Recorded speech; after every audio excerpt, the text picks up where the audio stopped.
Bab 1. Mengenal not angka. A. Sejarah not angka. Asal-usul metode not angka adalah di Prancis pada abad ke-19. Seorang guru matematika bernama Pierre Gallien memikirkan metode untuk mempermudah cara mengajar nyanyi pada anak-anak.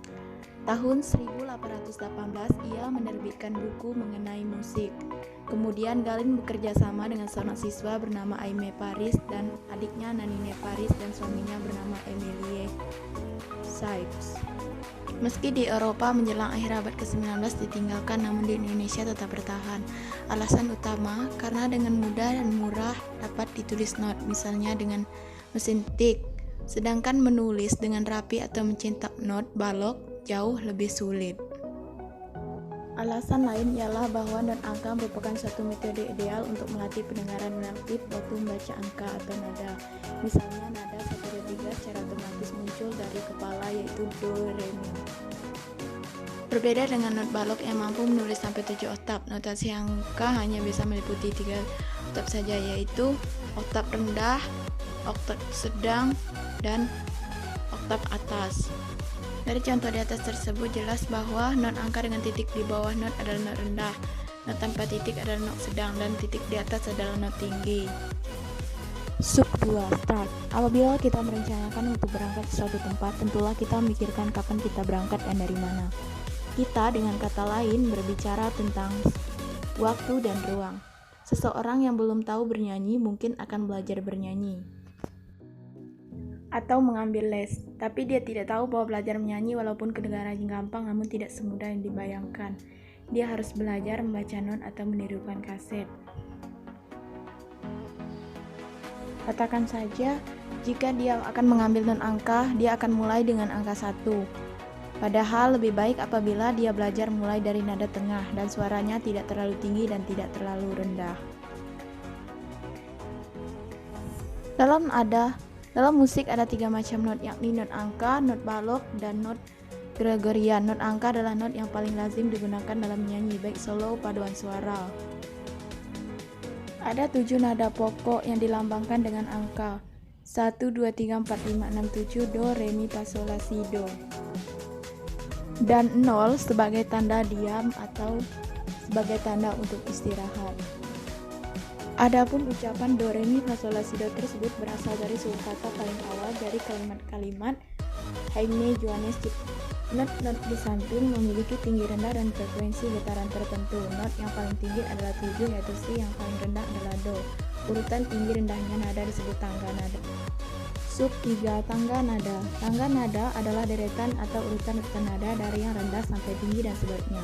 Sebagai pemula dalam belajar membaca not, tangga nada merupakan dasar membunyikan nada-nada. Kita mulai dari yang paling sederhana, yakni membunyikan nada-nada secara berurutan dengan tepat, mulai dari berangkat naik sampai pulangnya turun, sambil melatih pendengaran agar menjadi terbiasa dengan nada-nada. Paling baik dipandu dengan alat musik, misalnya seperti alat musik sebuah piano. Nah, not seperti gambar di atas kita bunyikan dengan menyebut do, re, mi, fa, sol, la, si, do dengan membayangkan seperti sedang menaiki anak tangga. Jika sudah terbiasa dengan penyebutan do, re, mi, selanjutnya dapat diganti dengan na, mo, ma, sampai suara dan telinga ini menyatu serta dapat bekerja sama untuk menyebutkan do, re, mi, fa, sol, la, si. Deretan nada-nada pokok di samping ini ditambah nada oktav nada ke-8, yakni do tinggi A1, maka susunannya adalah 1, 2, 3, 4, 5, 6, 7 dan A1. Not sedang ke not tinggi dan not rendah ke not sedang. Tanpa kita sadari bahwa ternyata ada not yang berjarak setengah, yakni 3 sampai 4 dan 7 sampai dengan A1. Ini justru menjadi pedoman untuk membunyikan nada-nada tambahan. Inilah jarak tangga nada mayor. Tangga nada mayor dimulai dari do dan berakhir dengan do. Dengan demikian kita dapatkan jarak tangga nada mayor adalah 1 sampai dengan 1,5. Sub 4. Membaca deretan nada 1 oktav secara berurutan. Setiap nada dalam susunan tangga nada memiliki tinggi tertentu sesuai urutan angka dan tanda titik di atas atau di bawah. Not-not yang tidak disertai tanda titik berbunyi sedang. 1, 2, 3, 4, 5, 6, 7 dibaca do, re, mi, fa, sol, la, si. Not yang lebih tinggi bunyinya disertai dengan titik di atas not, sedangkan not yang lebih rendah nadanya disertai titik di bawah not. Cara lengkap urutan oktav sampai yang rendah. Membaca not berdasarkan interval. Membaca not dengan lompatan 2 nada dasar membutuhkan kemampuan pendengaran yang cukup tajam terhadap musik. Untuk lebih sederhana, kita bisa mulai dengan 2 nada saja sebagai nada pangkal dan nada selang. Kita milih nada do sebagai nada pangkal. Selanjutnya, nada selang akan diganti secara berurutan. Semakin menjauh nada pangkal, do mi, do fa, do sol, do la, do si, do tinggi. Membaca not dengan jarak setengah laras. Membaca not yang disertai tanda kromatis naik dan turun masih menjadi kesulitan bagi para pemula, apalagi disertai interval yang cukup jauh jaraknya. Pertama-tama kita harus mengenal terlebih dahulu nama-nama not yang dicoret naik turun tanpa memikirkan bunyinya. Perlu diketahui bahwa not yang dicoret dengan garis miring ke kiri adalah not-not yang dinaikkan setengah laras, sedangkan yang dicoret miring ke kanan adalah not-not yang diturunkan setengah laras. Nada enharmonis adalah nada yang sama tingginya, tetapi namanya berbeda. Cis sama dengan des, dis sama dengan es, bis, ges atau gis, es, ais sama dengan bes.